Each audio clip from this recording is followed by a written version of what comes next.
Ya, kwa mujibu wa ratiba tuliyotangaza na status iliyopo mpaka sasa hivi, uwanja kwa ajili ya mchezo namba 184 kati ya Young Africans Sports Club na Simba Sports Club ni uwanja wa Benjamin Mkapa, na mchezo unatarajiwa kuanza majira ya saa 11 jioni.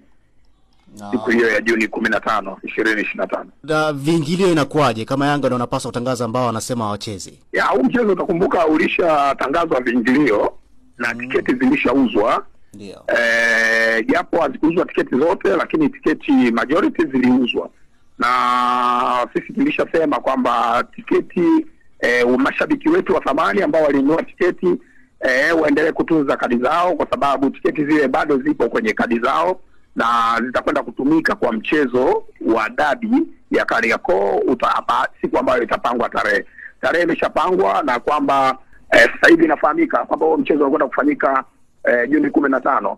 Kwa hiyo nadhani utakapofikia wakati wa sisi kuanza kuzungumzia sasa mauzo ya tiketi ama maandalizi mengine ikiwemo vikao kati ya sisi na timu mwenyeji na wadau wengine, basi tutaweka wazi kuhusiana na hilo. Ila kwa sasa hivi bado hatua ya kuanza kuuza tiketi kwa zile zilizosalia haijafikiwa.